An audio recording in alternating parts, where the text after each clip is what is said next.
네. 민수 씨, 여기는 내 지인. 우리끼리 편하게 만나는 자리라서 불렀는데 괜찮죠? 아, 예. 반갑습니다. 아유, 반갑습니다. 혹시 뭐 제가 뭐 방해되는 거 아니죠? 아유, 아닙니다. 좋은 사람들하고 같이 술 한잔 하는 거죠. 민수 씨가 성격이 좋다니까. 요즘에 그 직장 다니시면서 스트레스 많으시죠? 직장이 애원이야. 누구나 다 겪는 거 아닙니까? 오늘 김 과장한테 또 깨졌다면서. 금방은 맨날 입으로만 일하지 이 현장을 모른다니까. 그래도 김 과장이 틀린 소리 하는 건 아니니까. 아이고, 참. 그러다 속병 생긴다니까, 속병. 아, 그 요즘 직장인들 사이에서 떠는 게 있는데.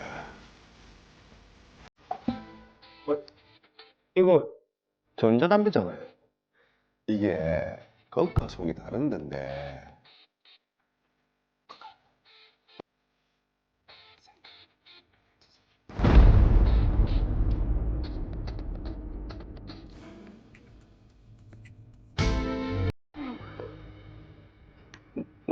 마치네요. 이거 불어뽀플 같은 거 아닙니까? 아이, 그 프로포폴은 마약인데 이건 마약 아니에요. 이거는 병원에서 합법적으로 하는 마취제입니다. 자, 한번 해봐요. 아닙니다. 아이, 이거 담배처럼 몇 번만 흡입해도 이 온몸의 스트레스가 확 풀립니다. 이 요즘 직장 가서 얼마나 인기가 많은데. 그래도 저는 민수 씨. 이게 엄청 도전적인 사람인 줄 알았더만, 그건 또 아닌가 보네. 이거 나도 몇 번 해봤는데, 이게 마약이 아니고 병원에서도 쓰는 안전한 약이라더라. 이거 한번 해봐. 내밀까 한번 해보라니까? 자기들은 안 하고 왜 계속 권하기만 하나요? 이거 합법적인 거 맞아요. 맞습니다. 마약 아니고 마취제라니까요. 이게 용량을 조금 줄여가지고 스트레스 푸는데 도움을 주는 거예요. 한번 해보세요. 한 번만 해보라니까. 괜찮다니까. 어?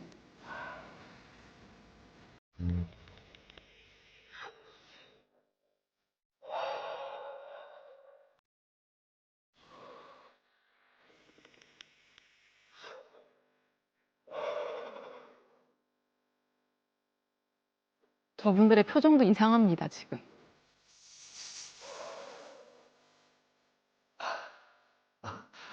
아이, 기분 좋다.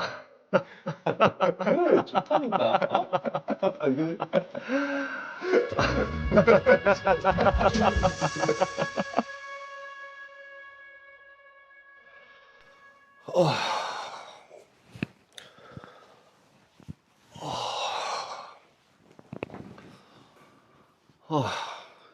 몸에 힘이 하나도 안 들어가노. 이 가슴이 두근두근거리는 게 뭔가 일이 터질 것 같은데 이 회사에서 뭘 또 잘못했나? 아닌데. 어제 그 약 때문 아닙니까? 왜 이렇게 불안하지?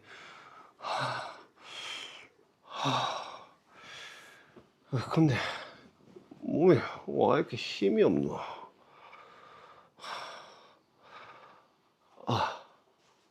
어제 술집에서 너무 기분 좋던데 스트레스도 풀리고 이 실장 연락처가 여기 있네. 여보세요? 예, 이 실장님. 여보세요? 아, 예. 아, 어제 그거. 그 어제 술집에서 한 거는 액상인데 앰플도 있습니다. 이 액상은 전자담배 넣는 거라가 좀 약한데 이 앰플은 주사로 바로 넣는 거라고 완전 효과 직방입니다. 예. 그래요? 그럼 내 주소 보내줄 테니까 일로 오시면 됩니다. 예? 아이, 최 원장님. 안녕하세요. 아, 예, 안녕하세요. 그런데 요즘 뜬다는 그게 이 병원에서 쓰는 약이라고 하던데. 맞습니다. 특히 앰플 주사는 의료인들만 취급이 가능하거든요. 아, 네. 흔히들 마약인 줄 아시는데 에토미데이트는 프로포폴과 달리 마약이 아닙니다. 중독성도 거의 없고요. 다만 가격이 조금 비싼 편이라. 얼만데요? 이 앰플 한 개당 25만 원입니다. 하나당이요? 꽤 비싸네. 근데 어제 액상 조금 한 것만으로도 너무 좋던데. 그래, 여기까지 왔는데 일단 맞아보자. 알겠습니다. 결제할게요. 그날 이후 저는 일주일에 두세 번씩 그곳을 찾았습니다. 처음에는 앰플 한 개였지만 점차 두 개, 세 개로 늘어났죠. 그런데 중독이 되셨네요. 요즘 구토를 너무 많이 하는 것 같은데. 이 실장님, 이 실장님, 예. 경련이 또. 아이고, 이거 참. 감사합니다. 근데 저 괜찮을까요? 아이고, 괜찮습니다. 괜찮아요. 이런 사람들 많아요. 근데 앰플 맞은 다음 날이면은 더 불안하고 우울감도 더 심해지는 것 같아요. 그럴 때는 앰플 양을 좀 늘려보는 거 어떻습니까? 참, 이 민수 씨 몸이 이완이 되면 불안함도 사라질 겁니다. 네. 잠시만. 저 앰플을 그만 맞으셔야 될 것 같은데요.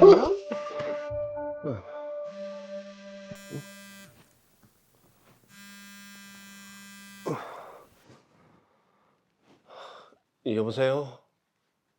예, 제가 김민수 맞는데. 경찰이요? 최 원장이 불법 시술에 제가 마약을 했다고요? 그럴 리가요. 저는 합법이라고 들었어요. 마약한 적이 없다니까요.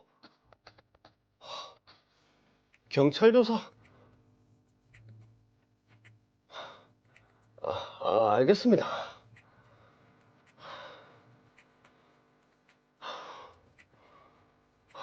무슨 일이고?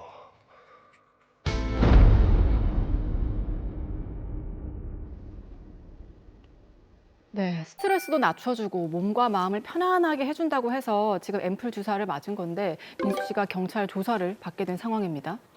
근데 이 민수 씨가 이 진행되는 상황을 딱 보면 약간 의심이 드는 부분이 좀 있었을 것 같은데 그걸 왜 지나쳤을까 하는 좀 안타까운 좀 생각이 드네요. 그만큼 또 의존이 됐겠죠, 그렇죠? 그죠. 자, 최재현 변호사님, 자 우선 민수 씨에게 적용된 혐의가 정확히 어떤 건가요? 네, 이게 사실 요즘 사회적으로 또 하나 많이 이제 문제되고 있는 내용이죠. 바로 이제 애토미데이트라는 건데요. 이 애토미데이트는 원래는 이제 전문 의약품으로만 지정이 되어 있던 하나의 이제 마취제인데 이게 이제 지난 2026년 2월 13일에 마약류로 지정이 되었습니다. 그래서 이제 김민수 씨가 만약에 이제 2월 13일 이후에 투약한 혐의가 있다면 이제 마약류 관리법 위반으로 마약 사범이 될 수가 있고요.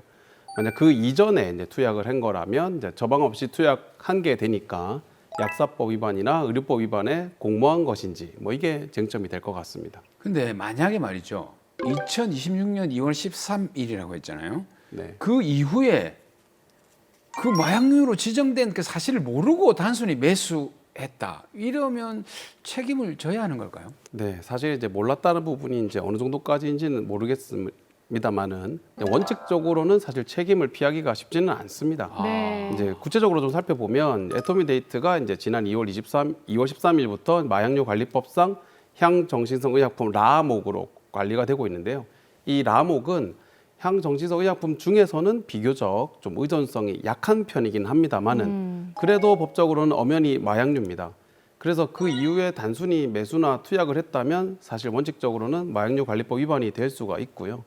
몰랐다 뭐 이런 사정만으로 바로 면책되기는 참 어렵습니다. 네. 이제 다만 이제 투약할 당시에 구체적으로 어떤 설명을 들었고 어떤 경위로 투약했는지는 이제 그 이후에 수사 과정에서 또는 양형상 따로 중요하게 보게 될 사정이긴 합니다. 자, 지금 드라마를 보면 민수 씨는 이게 정말 마약류인 거를 몰랐던 것 같거든요. 수사 과정에서 나는 정말 이게 마약류인지 몰랐다라고 하면 어느 정도 좀 인정은 될까요?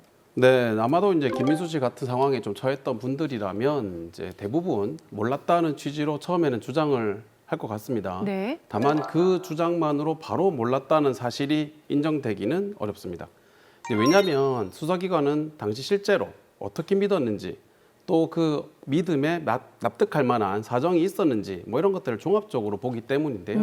물론 김민수 씨는 처음부터 마약이 아니다 또는 병원에서도 쓰는 안전한 약이다 이런 설명을 반복해서 계속 들었었고 실제로 이제 피부과처럼 꾸며진 장소에서 하얀 가운을 입은 그 사람한테 상담까지 받았거든요. 네. 그래서 처음 접할 당시에는 실제로 합법적인 시술이라고 오인했을 가능성 자체는 어느 정도 일리가 있어 보입니다. 네. 그러나 이제 수사기관 입장에서는 다른 참고인 뭐 또는 다른 공범들의 진술까지도 다 확보한 다음에 정확히 어떤 설명을 들었냐 또는 누가 어떻게 안심을 시켰냐 또 장소가 얼마나 병원처럼 보였냐 뭐 이런 객관적인 사정을 좀 종합적으로 수사를 하게 될 텐데요. 솔직히 말씀드리면 제가 봤을 때 쉽지는 않아 보입니다.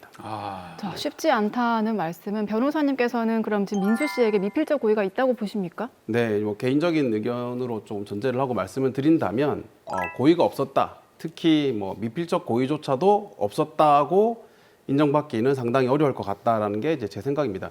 왜냐하면 이제 미필적 고의라는 거 쉽게 말해서 확실하진 않다고 하더라도 불법일 가능성은 어느 정도 알면서 뭐 그럼에도 불구하고 감수하고 한 경우를 이제 미필적 고의라고 하는데 네. 그런데 이제 김민수 씨의 경우에는 처음에는 전자담배 액상 형태로 접했고 그 뒤에는 피부과처럼 꾸민 오피스텔에까지 직접 찾아가 가지고 앰플 하나에 25만 원을 내고 주사를 또 받았습니다. 네. 그런데도 불구하고 의사 면허도 확인 안 하고 그 이후에는 일주일에 막 두세 번씩 예, 뭐 예. 중독된 사람처럼 반복적으로 찾아가서 투약도 했고 구토나 경련 같은 이상 반응이 나타난 뒤에도 계속 투약을 좀 했습니다. 네. 이런 사정들을 보면 일반인이 보기에도 정상적인 의료 행위와는 사실 거리가 좀 있어 보이고요. 적어도 이게 합법적인 시술이 아닐 수도 있다. 뭐 중독과 관련된 문제가 있을 수 있다라는 의심을 충분히 했을 정황이 평가가 될 수 있다라고 보입니다.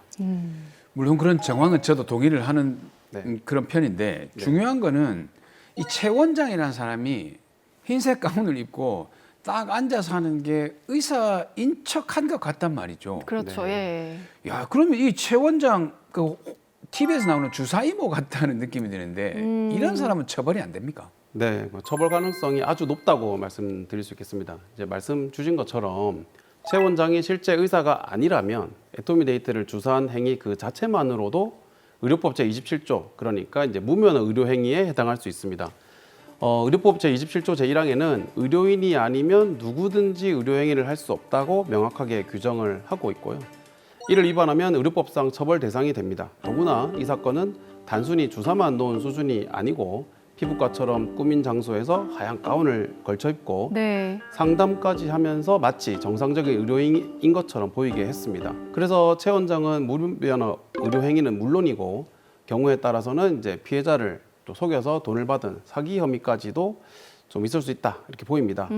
그리고 이제 이러한 주사 행위가 말씀드린 것처럼 2월 13일 이후의 행위라면 애토미데이트가 향정신성 의약품으로 이제 관리되기 시작한 뒤기 때문에 마약류 관리법 위반 그러니까 이제 마약류 소지, 판매, 뭐 알선 이런 혐의가 추가로도 검토될 수도 있습니다. 네. 그리고 또 최 원장이 하얀 가운을 입고 의료인만 이걸 다룰 수 있다라고 했으니까 그렇죠. 정말 의심을 할 수 없었던 네. 것 같은데 이렇게 여러 가지 이유로 치료를 받게 된다면 이게 무면허인지 꼭 한번 확인을 해봐야 되겠네요.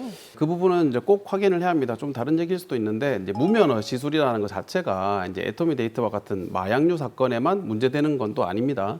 보톡스라든지 필러라든지 레이저, 뭐 수액 주사처럼 일반 미용 주사 시술에서도 계속 사회적으로 문제가 되어 오고 있습니다. 네. 실제로 이제 간호사의 뭐 단독 시술이라든지 또 피부 관리실 불법 시술이라든지 뭐 이른바 말씀 주신 것처럼 주사 이모 이런 논란까지도 계속해서 나오고 있거든요.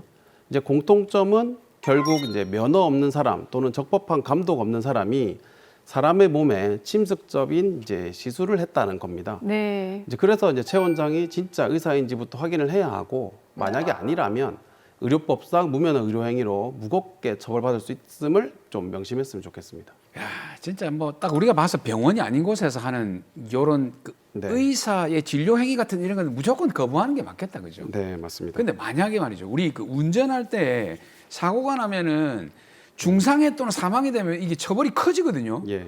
요런 행위도 만약에 사망 사고가 나거나 중대한 상해가 났다 이럴 경우에는 처벌이 좀 세집니까? 네, 좀 충분히 달라질 수 있습니다. 지금 사례에서는 뭐 구토나 경련 정도의 문제만 나오지만 만약에 이로 인해서 이제 중한 상해나 뭐 심한 경우에 이제 사망까지 발생했다 이러면 훨씬 더 심각해질 수 있다고 말씀드리겠습니다. 그 경우에는 단순히 뭐 무면허 시술이나 뭐 불법 유통을 넘어가 가지고 상해죄 또 중한 경우 뭐 사망이 뭐 발생했다라면 그에 대한 성자 책임까지도 이제 검토될 수 있다라고 말씀드리고요. 네. 특히 이제 반복적으로 위험한 투약을 계속하면서도 또 계속 돈을 받고 시술을 했다 이러면 그 책임이 훨씬 더 가중될 것은 분명합니다. 그리고 그 드라마에 나왔던 중간 판매책이라고 했던 그 이 실장이라는 분, 이분도 네. 법을 위반한 게 맞는 거죠? 네, 맞습니다. 이 실장은 단순히 뭐 옆에 있던 사람이 아니고요. 처음부터 김민수 씨에게 애토미 데이트를 권했고 합법이다, 뭐 마약이 아니다 이렇게 설명을 하면서 안심도 시켰고 나중에는 앰플 주사까지도 연결해준 뭐 그런 역할까지도 했기 때문에 네. 좀 문제가 큽니다. 그래서 마찬가지로 2월 뭐 13일 이전 행위라면 뭐 전문 의약품을 무자격으로 판매 유통한 뭐 약사법 위반이라든지 이런 게 해당할 수 있고 그 2월 13일 이후라면 마찬가지로 향정신성 의약품의 판매, 제공, 뭐 알선 이런 행위에 해당하는 마약류 관리법 위반 혐의로 함께 문제될 수 있습니다. 야, 이게 지금 누가 봐도 네, 돈 벌려고 음. 김민수 씨를 네. 뭐 꼬드겨서 맞습니다. 이렇게 이제 뭐 스트레스가 풀리는 앰플 주사다 이렇게 하면서 네. 맞게 한 것 같거든요. 뭐 이런 사람은 좀 강력하게 처벌을 좀 해야 될 것 같은데요. 사실 뭐 저도 그렇게 좀 생각을 합니다. 이 사건은 이제 돈을 벌 목적으로 사람을 끌어들여 가지고 반복 투약하게 만든 사실 구조로 보이거든요. 특히 최 원장처럼 의사가 아닌 사람이 영리 목적으로 의료 행위를 그러니까 단순히 뭐 몇 번이 아니라 이제 업으로 직업으로까지 했다면 이건 사실 의료법 위반이 아니라 거의 넘어서서 보건범죄단속법상 부정의료업자로도 평가될 수 있습니다. 그만큼 심각하다는 건데요. 결국 마약류 관리법, 뭐 더 나아가서 보건범죄단속법 등 많은 위법부 행위가 인정될 수 있고 그렇다면 상당하게 중한 처벌을 받게 될 것으로 보입니다. 그렇게 된다면 민수 씨는 이 범죄의 피해자가 되는 거네요. 네, 김민수 씨가 어느 정도 이제 피해자적인 측면이 뭐 있기는 합니다. 그러나 형사법적으로 만약에 이제 그렇다 하더라도 그렇게 단순히 피해자로만 끝나지는 않을 것 같고요. 네. 김민수 씨도 결국은 그 향정신성 의약품을 반복적으로 투약한 이상 법적으로 책임은 어느 정도 질 수밖에 없을 것 같습니다. 네, 법적 책임을 말씀하셨는데 그러면 지금 김민수 씨가 있고요. 최 원장 또 이 실장의 네. 형사 책임은 어떻게 되는 건지 궁금하고 네. 그러면 민수 씨가 입은 피해가 양형에 반영될 수 있는지 이 부분도 궁금한데요. 먼저 이제 김민수 씨의 경우에는 이제 애토미 데이트가 향정신성 의약품으로 지정된 뒤에 투약한 경우에는 마약류 관리법상 10년 이하의 징역 또는 1억 이하의 벌금형에 처해질 수 있습니다. 그리고 이 실장처럼 이제 매매, 알선, 수수 뭐 이런 제공에 관여한 경우도 같은 법이 적용돼서 법정형도 같고요. 다만 양형상은 이제 더 큰 처벌을 받을 것 같긴 합니다. 이 실장의 경우에는. 네. 또 최 원장처럼 이제 의사가 아닌 사람이 영리 목적으로 말씀드린 대로 계속 반복적으로 업으로 주사를 놓았다면 이제 보건범죄단속법에 따라서 무기 또는 2년 이상의 징역형에 처해질 수도 있습니다. 참고로 이제 김민수 씨는 어느 정도 피해자로 이제 좀 당한 부분도 인정이 될 수 있는데 그렇다면 양형인자에 따라서 뭐 기소유예라든지 집행유예 같은 가벼운 처벌도 가능은 하겠지만 이 실장이나 최 원장처럼 유통 뭐 시술을 주도한 뭐 사람들 같은 경우에는 아주 큰 처벌을 받을 것은 분명합니다. 자, 그러니까요. 주위에서 뭐 이 시술이 좋다더라 한번 가보자라고 하면 그 시술에 대한 효과만 생각하지 마시고 네. 누가 주사를 놓는지 그 그렇지. 내용은 어떤 건지도 한번 살펴보셨으면 좋겠습니다. 맞습니다. 자, 변호사님 이 사건 정리해 볼까요? 김민수 씨처럼 처음에는 속아서 시작했다고 하더라도 반복적으로 투약하게 되면 결국엔 본인도 형사 책임에서 완전히 자유롭기 어렵습니다. 다만 이제 억울한 부분이 있다면 말씀드린 대로 충분한 어떤 증빙 자료를 확보를 해서 또 잘 정리를 해서 신중하게 좀 대응하시는 것이 중요하겠고요. 그리고 이제 시청자분들께서도 이제 병원 아닌 곳에서 맞는 정체불명의 주사나 약물은 절대 가볍게 보시면 안 될 것 같습니다. 안전하다, 마약이 아니다, 이런 남의 말만 믿고 접근했다가는 건강도 해치고 형사 문제도 휘말릴 수 있기 때문에 처음부터 단호하게 거절하고 조금이라도 이상하다면 바로 전문가 도움을 좀 받으시는 게 필요하겠습니다.